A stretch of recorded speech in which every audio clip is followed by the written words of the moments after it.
I'm going to speed run going over creating this script. A really quick, important starting disclaimer is this is not typically the way that I would handle collisions.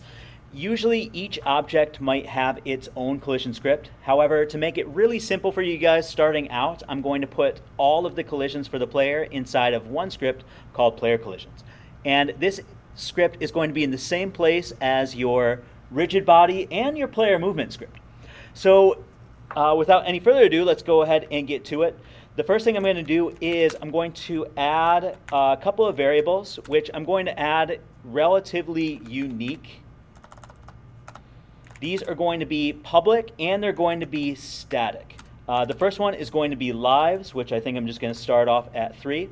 And then the second one is going to be score, which I will start off at 0. Now, these variables are different from the ones that we usually write due to the fact that they are publicly accessed, but static variables are a little bit different from your typical instance variable. Really, the reason for that is because static is a little bit of a misnomer in the sense that static variables can change. However, when we change levels, what would usually happen is it would reinstantiate and start lives back at 3. However, if the variable is static, what's going to happen when we start a brand new level is the variable is going to stay wherever it was. So after I change levels, I'm going to keep however many lives I had at the end of the previous one. And it's the exact same thing with the score. When my score goes up, the value will stay even though I switch levels. So that's going to be really important for some of these variables. The other variables will not be static. We don't need them to be. They'll just be for this player. And the first one, I'm going to go ahead and make it private so that other things can't access it. But I'm going to want to respawn my player after the player dies. So in order to do that, I would like to create a respawn point. So since this is a serialized field and a transform, we're going to have to manually drag a empty transform or position into this field. But we will manually add an empty for a respawn point. And then next, I'm going to want to add another private variable. This one is going to be a Boolean, and I'm going to name this one is invincible. And the reason why I'm adding this variable is due to the fact that when my player dies, I want it to not continue dying. I want it to be invincible for a brief period of time before I can potentially die again.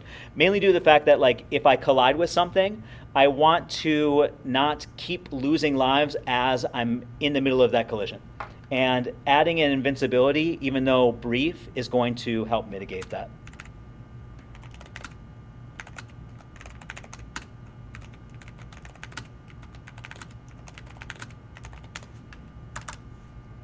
And I'm going to, outside of that, I think add one more.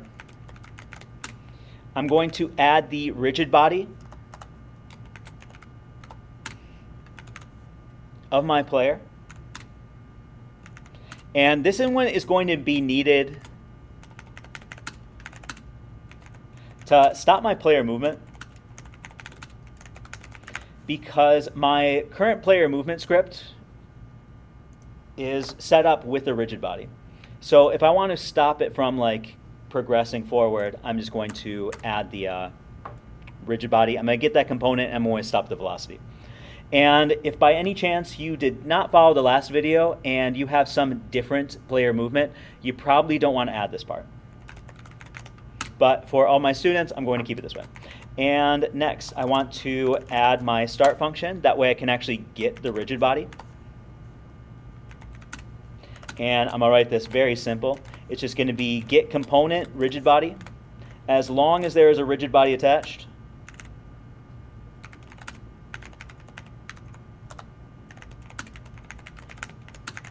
it's got to be attached to the same location as this script. But as long as we've got that, we're good. And then next up, I do want to add Well, actually, okay. What I'm going to do next is I'm going to start handling my collisions. Now, beautiful thing is Unity added their own method called onCollisionEnter. Actually, it's onCollision. There's also onCollisionExit and onCollision. But enter is going to trigger as soon as my player collides with anything, as long as there are two box colliders, or colliders in general. And it's going to bring in that collider that my player is hitting. And I want this to happen if by any chance my player ends up hitting a trap, any sort of thing that I want to kill the player. That is when I want this whole death and respawn to actually trigger. So in order to do that, I'm going to, first of all, this is the easiest way to do it. I'm just going to get the tag. So if anything is a trap, I'm going to add a tag onto it, which I'm going to just call trap. And to check the tag, I just need to do this. If collision, or whatever I'm colliding on, if the game object.compare tag, if that is trap spelled exactly this way, then this will return true.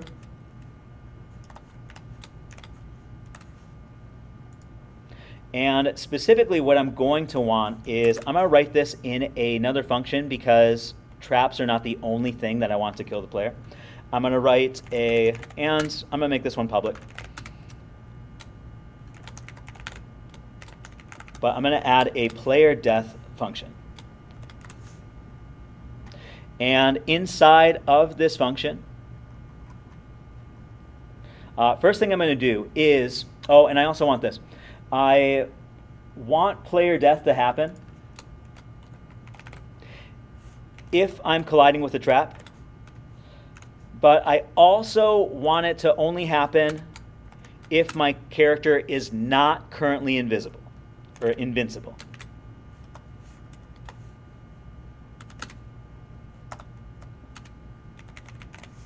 Whoops.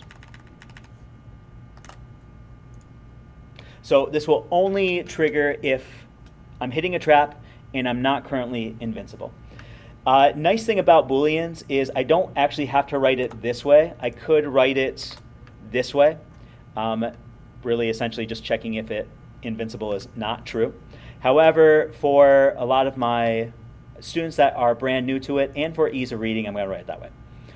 But player death will trigger in this instance. And first thing I want to happen when the player dies is I want to turn on the invincibility. So is invincible will now be true. And next thing I want is I want the invincibility to turn off after a period of time. One of the easiest ways to do that is to use a really handy function built in Unity called invoke. And invoke, I'm going to create a function called invincibility.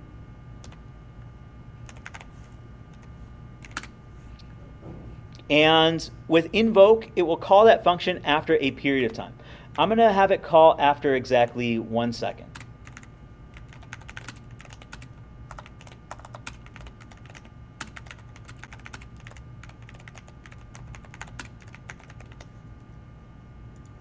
And I'm going to write that method down here. I'm not sure if there's any reason for me to make that public, but I'm going to just make it public anyway. Oh, and I need to make sure that is spelled the exact same way. Comparing strings is not exactly a great way to check for any sort of code, but that will work. Just because it's very easy to accidentally misspell one, and it's going to claim that this function doesn't exist because it doesn't. I gotta make sure that they are the same thing. So I just use copy and paste. But after 1 second, all I'm going to do is I'm going to make is invincible false, which means I am only invincible for 1 second.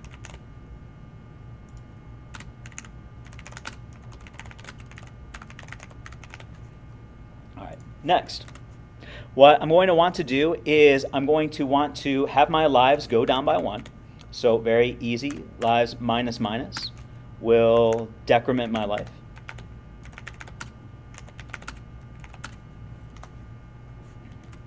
And then after that, I'm going to want to change the location of my player. In order to do that, it's going to be very, very simple with the way I set it up. Remember that respawn point that we added? All we'll have to do is we'll have to write I'm going to write it like this, but this.transform. You don't actually need the this in front of it, but it does help with ambiguity to make sure that we know we're referencing this object. But this.transform position, so we're going to change the position of our player to equal the respawn point's position.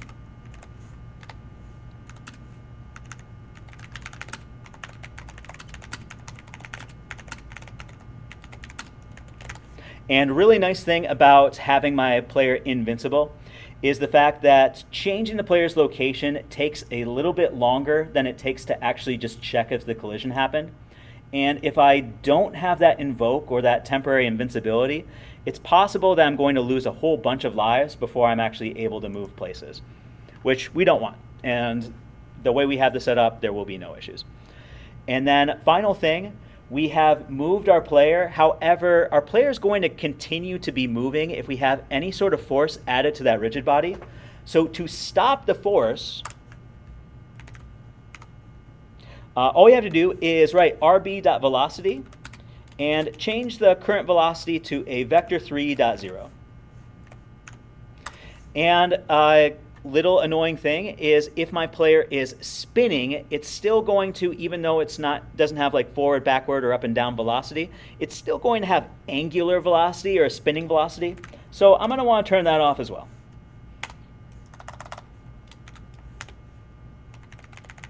So RB angular velocity will also be a vector3.0.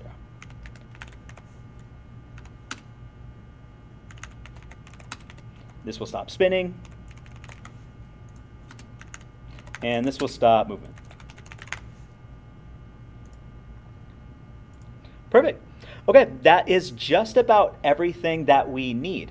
The only problem that I currently see happening is the fact that if I lose all of my lives, it's really not going to change anything. I'll keep respawning and I don't really get any sort of game over.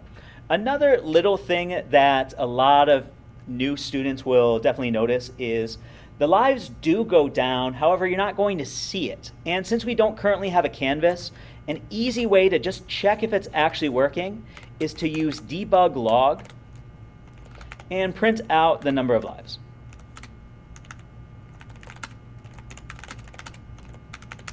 To give it a little more reference, I might say debug log lives left. And add the lives variable. Okay, that is almost it for player death. But then again, to make sure that we don't end up continuing to be able to play after we've lost all of our lives, I'm going to write if lives is greater than 1, meaning if we still have lives left.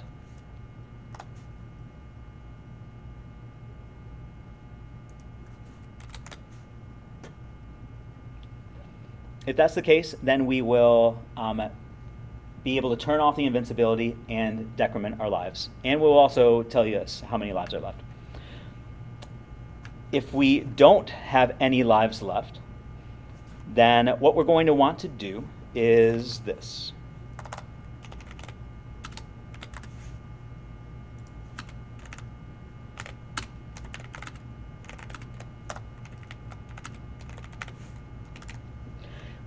I'm still going to want to decrement the number of lives, which will allow it to actually reach 0 because I do want that to show up. I'll also print out how many lives are left.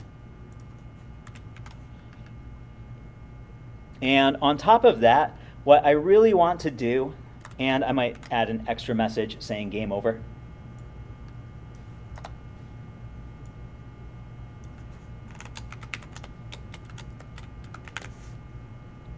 On top of that, another thing that I'm going to want to do is I'm going to want to stop the player from being able to move. And an easy way to do that would be to disallow or unenable the player movement script that I currently have. To do that, as long as the player script is in this exact same place, I'm just going to write this line of code. It's going to be this.gameObject.getComponent. the name of my player movement script, which mine happens to be called player movement. And then I'm going to write dot enabled equals false.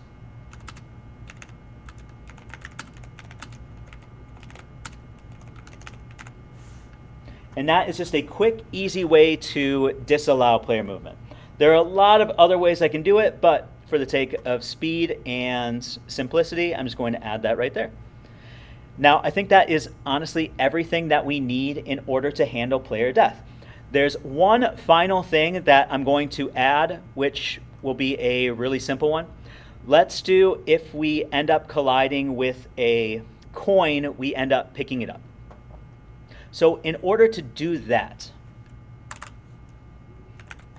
I'm actually going to add a new function. If I wanted to, I can definitely do this. I could copy this exact same code, paste it over here for my collisions, and if it is a coin instead of a trap, then, oh, and then I don't need the invincibility part. But like if it's a coin instead of a trap, then trigger my event. However, what I would like to do instead, the reason why I don't want to do it inside the collision is due to the fact that if we have a collider on the coin, when we hit it, we're going to lose all of our momentum, which is not something I'm really interested in. I'd rather just go through the coin, destroy it, and collect it. So to do that, I'm going to write, instead of on collision enter, I'm going to write on trigger enter.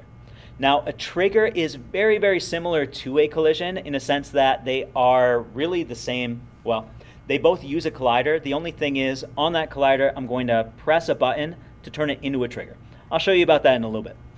But if I run into something, specifically if I'm running into a coin, so I'll write that the exact same way. If other game object.compare tag is, how about I call it coin or collectible if you've got something else. What I'm going to do if I hit a collectible is I'm going to make this as simple as possible. I'm just going to increment the score.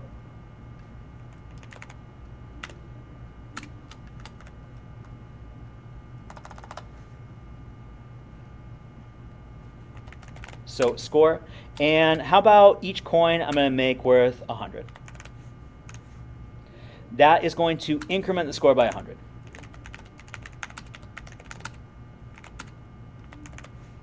And plus equals is known as a compound operator. What that does is it adds to what the score currently equals. Another way to write this, if I wanted to, would be score plus 100. They both do the exact same thing. If this one's easier for you to understand, go ahead and write it that way. I may as well keep it that way so that's easy to read. And again, I don't actually see anything because I don't have a canvas set up. So in order to actually know what the score is, I'm going to use a debug log where I will just print out that value. And then finally, once I hit that collectible, I do want it to destroy. That one is pretty easy. Unity has another nice method built into it, which is the destroy method. In order to destroy what I'm colliding with or what I'm going into the trigger of, I just write other.gameObject. And a very quick little thing that I've noticed is the time it takes to destroy the object is a little bit longer than the time it takes to actually increment the score. So in order to prevent me from getting the score multiple times, I'm just going to write this quick line of code as well. Other.enabled equals false. And really what that does is it doesn't get rid of the image, but it disables everything going on inside of that collider. This one will actually destroy the object we are hitting.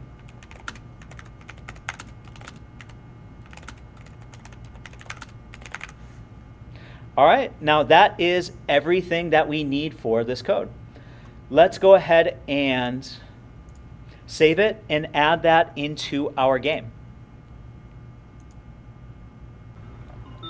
Now that we are back in our game, all I'm going to do is I'm going to add colliders and I'm going to add my tags. So first thing is this coin will be my collectible. So I want to make sure that that collectible name is the exact same thing as what I tagged it. So this one right here, collectible. And you probably will not have this by default. Actually, I guarantee you will not have this by default. I've already added it. So in order to add the tag, what you're going to do is you're going to click Add Tag, click plus, write the name of it, and then save. And that's not going to actually add the tag to the object that you clicked on. That's just going to add the tag in general. So next I'm going to click on the object and change the tag so that is collectible. And I'm going to repeat that exact same process for my trap. Again, you'll have to add the tag to create it, name it trap, save it,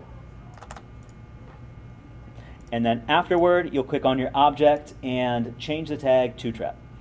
Now remember, our traps have colliders on them, and our collectibles are supposed to have triggers on them. So what we would do is, first of all, for that trap, make sure that the collider is in the same place.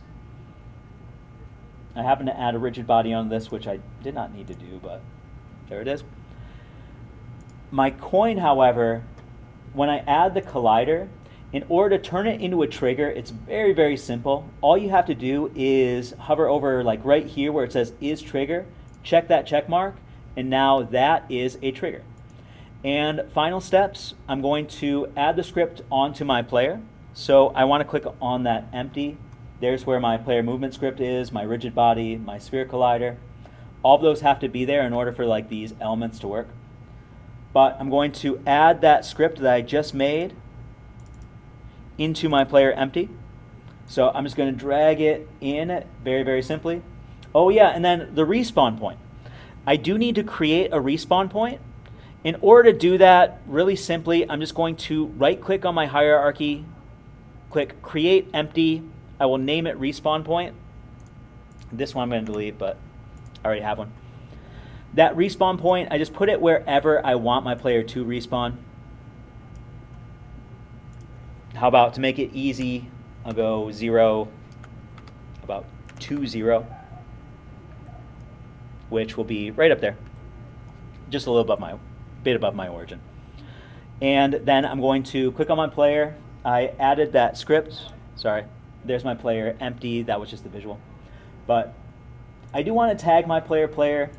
That's going to come in handy later. Not necessarily now, but it will come in handy later. And now with the respawn point, I'm just going to drag that empty that I created into that serialized field. Now that I have everything connected, I should be able to run this game and everything should work. Right now, everything's set up where I do have a canvas script which I added earlier. You guys will not see these elements. But in my console, when I actually run into things, it should tell me. So if I hit a coin, it should say my score, which is now 100. I added that onto several coins, so each one adds an extra 100 to my total score, which is nice. And then finally, if I hit this trap, I died, lives left is 2, and I respawned exactly where I wanted to. And if I lose all of my lives, it says lives left 0, game over, and you guys, I'm not sure if you can hear it, but I cannot move anymore. All right, well, that is it for this video. Next video, I'll show you guys how to add some sort of finish line. Actually, I'm going to add one more quick little, I'm going to call it kind of a bonus on this video. The way my game is set up, if I fall off the edge, I currently will not die. So in order to change that, I'm just going to add a quick update to the very end. And that's going to be a really simple script. I'm going to write private void update. And inside the update, I'm just going to say if this, as in my player's transformation or their current location, in the y-axis, because the y-axis is my up and down. So if my position is less than a certain value, how about I make it negative 50? The reason why I'm choosing negative 50 is because I'm starting off at 0, and if I fall way down, then obviously that's probably a good point to respawn. And to consider that a player death. So if my player fell too far, then all I need to do is call the player death function.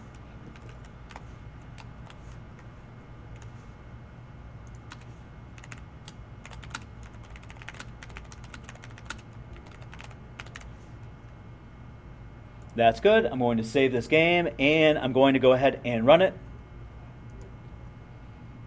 And this time you should see, not only do I die if I hit a trap, I also die if I fall off the screen.